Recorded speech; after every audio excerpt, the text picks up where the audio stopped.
There's a lot of different variations when it comes to Kenner's Star Wars figures. Well, we're going to look at 10 of the most famous ones.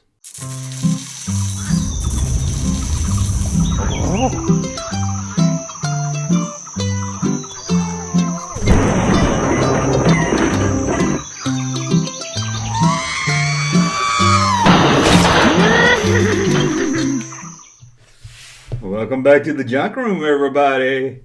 That's right, it's everyone's favorite piece of junk, the Junkman, back in the junk room to talk with you. So, what are we going to talk about today? I'm going to give you 10 of probably the best Star Wars variances. Now, if you collect Star Wars vintage action figures, you know that there's a lot of variances out there. A lot. I mean, we could do a whole hour video on just variances alone. From how many holes a Tusken Raider face has, to the copyright dates on the back of the leg, to a lot more. So I'm not going to sit here and give you a list of every variance. There's hundreds of them. But I'm going to give you 10 of probably the most famous. Now, before we get started, as always, we want to support this channel, get some exclusive content, see outtakes, commentary, and more. Head over to patreon.com and support the Junkman. Link is right there. That's all you have to do is click right there. Or wait till after the video and then click in the description below, because I don't want you to leave the video. If you want to support this channel another way, or you just want to look very cool walking down the street, you can buy some of our junk shirts. And to get those, you click here or go to thatjunkman.com. Descriptions in the link below. Now, I've wasted your time with that long enough. Let's get to variances. Again, before we get started, let me go over the rules for this list. I'm not going to go over every variances. I'm not going to look at every little detail figure there is out there. This is just 10 of the best. Also, I'm not going to talk about items that were not released. There's a lot of variances when you get into prototypes between what was shown in catalogs and stuff and didn't hit the stores. Such as the most famous, rocket firing Boba Fett. I'm taking these off the list. And to help me with this list, I got some of your old favorites if you watch this channel. Larry Wampa, Lumpy Baka, and Chuck Wendig will come along, will help us with this list. But I'll start it off at number 10. And this is one I just want to get out of the way. And it might be controversial because I don't count it as a variant. Maybe you do. Some people do. And we're talking about Blue Snaggletooth. The one release, of course, is known as Red Snaggletooth. That's a lot smaller than Blue Snaggletooth. Blue Snaggletooth is probably one of the most famous variants of all times. But again, I don't count him as a variant, being that he came with a Star Wars playset, was never released on card. To me, he's an exclusive Sears figure that came with the playset. But I can, I guess, technically call him a variant. What happened was, Kenner received a black and white photo of the alien Snaggletooth, and made up their own color and size. Figured it'd be a standard size figure and put him in blue. And then Lucasfilm let him know about the error, and before the figure was released on shelf, it was shortened and turned red. So you only got the Blue Snaggletooth through Sears. Although most of them came out of the playset, you could order figures by themselves through Sears and get your hands on a Blue Snaggletooth. So do you count this as a variant? I know some people do, some people don't. Let me know what you think. And now to talk about the number 9 variant, here's our very own lovable monster, Larry the Wampa. Thank you, Junkman. One of my personal favorite variances has to be Luke Skywalker with a blue lightsaber. Now this is the Jedi Luke Skywalker, and later he came with the green lightsaber we all know today. But did you know he originally came with a blue lightsaber? It's true. In fact, he was going to have a blue lightsaber in the movie. If you check out the trailer for Return of the Jedi, then it was called Revenge of the Jedi, you'll notice Luke Skywalker has a blue lightsaber. Well, it seemed it didn't show up good with the sand in the background of Tatooine, so it was quickly changed to green before release. Kenner, knowing that the lightsaber was going to change, quickly went into production for the green lightsaber, and the blue ones were no more. So the blue ones are a little rarer to find, although not extremely hard to find. They are rare as they were the first ones released. And the change quickly turned to green. Back to you, Junkman. Thank you very much, Larry. Man, a blue lightsaber, that's crazy. Imagine that. We could have saw Return of the Jedi with a blue lightsaber. I'm glad we shook it up and got kind of a different color. Although I would have loved to have a yellow lightsaber in the movie, being Kenner kept trying to force us to play with one. Let's talk about something else that changed colors. And I'm not going to focus just on Luke Skywalker because it happened to Obi-Wan Kenobi also. And we're talking about hair changing. If you look at the original Luke Skywalker, that's original Luke Skywalker. Just plain Luke Skywalker. I'm not going to say that F word. You know what it is if you watch my videos. Because it's a stupid thing to call him. And if you look at the Bespin Luke, he changes hair colors also. But Obi-Wan Kenobi's white hair and beard also changes to gray. Although most people consider them being two different colors, a yellow and a brown, there is a lot of different shades of yellow or brown. So there's a lot of different hair colors when we're dealing with the Luke Skywalker figures and Obi-Wan Kenobi. Unlike the blue lightsaber Luke Skywalker, none of these really seem to be extremely rare in any form. You can go on eBay and find mostly any of the hair colors at any time. That is the white and gray. Now when you get technical into the shades of light gray, dark gray and all that, it might get a little rare. That's just way beyond my knowledge when you're getting that detailed into the variation. Now let's look at another variant that makes you smile. And to tell you about that is our very own Lumpy Baka. Did you know there were two versions of the Empire Strikes Back Lando Calrissian? That's right, one came with teeth and one without teeth. How crazy is that? One had Lando smiling ear to ear, and you could see his pearly whites, like mine.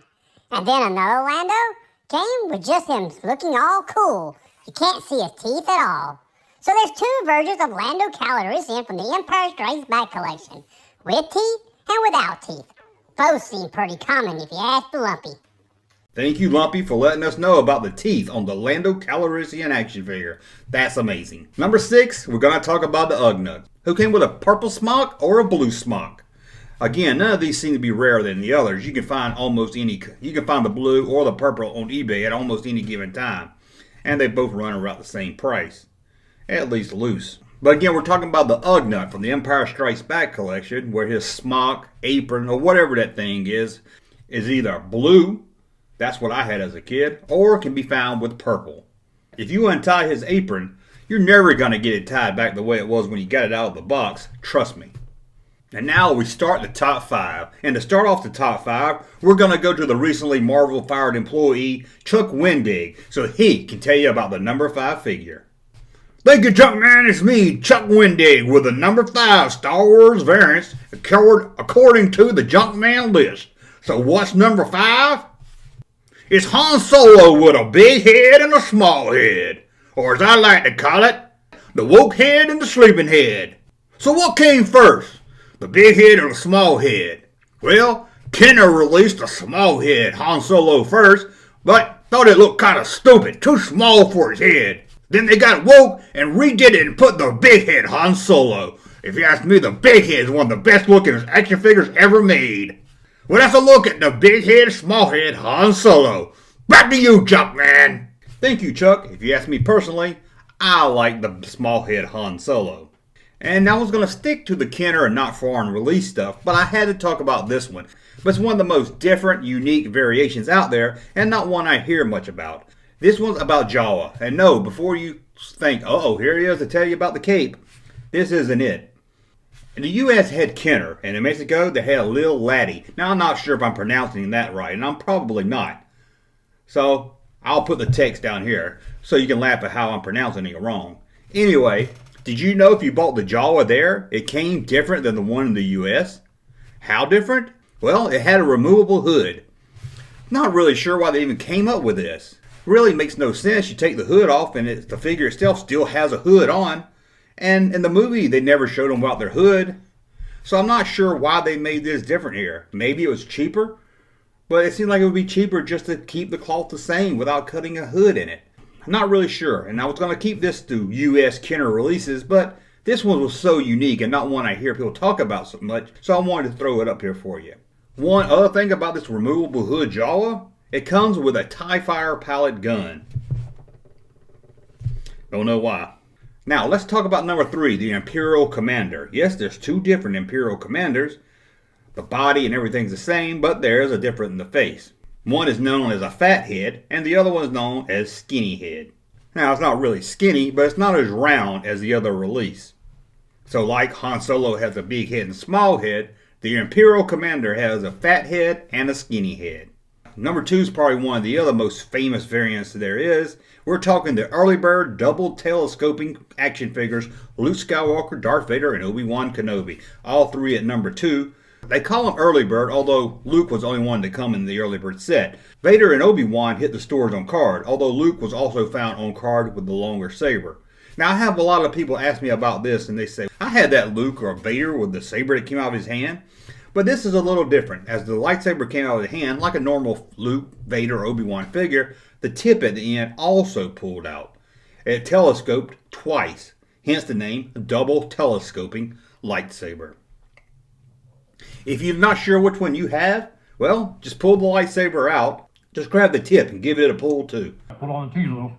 Luke is the easiest to find. That one's still going to run you in the high hundreds or into the thousands depending on condition.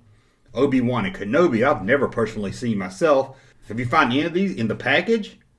Well, you can go ahead and retire. Now let's talk about the number one. They're not really in any order, and I don't think you're going to be surprised with this number one because it's probably the most famous of the variances, not counting if you count Blue Snaggletooth. We're talking about the Jawa, first release, of course, as you probably know, in a plastic cape or vinyl cape. Much like Obi-Wan Kenobi's cape and Darth Vader's, it was quickly changed to a cloth cape. Why did this change happen? Most people believe, one, that it was cheaper to make the cloth cape, or two, that parents buying action figures for the kids might feel like they're getting their money worth if it has the cloth cape. Well, that's a look at the variations of the Star Wars action figures. Did you know about all 10 of these? What are some of your favorite variances? Maybe ones that's not listed here? There's lots of variances out there. Do you collect variances? I know some of the people out there do. Let me know in the comments below. And a big thanks to Lumpy, Chuck, and Larry for helping me with this top 10 countdown. Thank you for watching. As always, click subscribe, thumbs up, leave a comment, and all that stuff. You know, every YouTube channel you go to says it. Anyway, I'll be back again with another video very soon. Thank you, sir, for that unsolicited testimony.